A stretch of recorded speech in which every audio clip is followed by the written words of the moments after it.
శ్రీకాళహస్తి నియోజకవర్గం మొదటి నుంచి రాజకీయ చైతన్యం కలిగినది. నాయకులే కాకుండా ఓటర్లు కూడా ఎంతో చైతన్యవంతులు. నాయకులకు పాఠం గుణపాఠం చెప్పడం కూడా ఓటర్లకు వెన్నతో పెట్టిన విద్య. ఈ ఎన్నికల్లో టీడీపీ అభ్యర్థిగా దివంగత మాజీ మంత్రి బద్దల గోపాలకృష్ణారెడ్డి కుమారుడు సుధీర్ రెడ్డి పేరు ఖరారైంది. శ్రీకాళహస్తి నియోజకవర్గంలో గత ఎన్నికల్లో ఓడిపోయిన సానుభూతి గోపాలకృష్ణారెడ్డి సానుభూతి ఆయనకు కలిసి వచ్చే అంశం. అంత మాత్రాన గెలుపు నల్లేరు మీద నడక మాత్రం కాదు. సొంత పార్టీలోని అసమ్మతి నేతలను మచ్చిక చేసుకోవాల్సిన అవసరం ఉంది. అంతేకాకుండా బీజేపీ జనసేన నాయకులతో కూడా సమన్వయం ఏర్పరచుకోవాలి. పార్టీలో అంటి ముట్టనట్లుగా వ్యవహరిస్తున్న మాజీ ఎమ్మెల్యేలు మునిరామయ్య, ఎస్సీ వినాయుడు, టికెట్ ఆశించి భంగపడిన గాలి చలపతి నాయుడు, డాక్టర్ రాజేష్ లాంటి వారిని కలుపుకొని పోవాలి.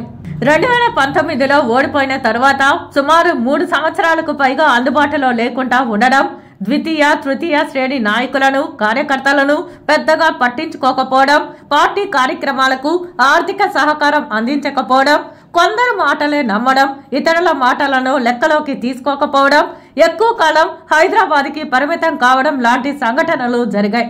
ఎక్కువ మంది నాయకులు కార్యకర్తలు అనవసరంగా కేసుల్లో ఇరుక్కోవడం, శ్రీకాళహస్తి రూరల్ పోలీస్ స్టేషన్ వద్ద అనవసరంగా హంగామా చేసి తనతో పాటు అందరినీ కేసుల్లో ఇరికించడం, బెయిల్ కోసం కుటుంబాలకు దూరంగా ఉండడం లాంటి సంఘటనలతో కొందరు మనస్తాపానికి గురై ఉన్నారు. అటువంటి వారికి పూర్తి స్థాయి భరోసా ఇవ్వాల్సి ఉంది. మనోళ్ళు ఫోటోలు అందరూ తీసుకోండి. రేపు పొద్దున వైసీపీ నాయకులు ముందుంటారు, మా తెలుగుదేశం యంగ్స్టర్స్ అందరూ వెనకుంటారు. కాబట్టి రేపు వచ్చిన తర్వాత మొదటి పీట్ వేసేది మీ యంగ్స్టర్స్ లోనే చెప్తున్నా.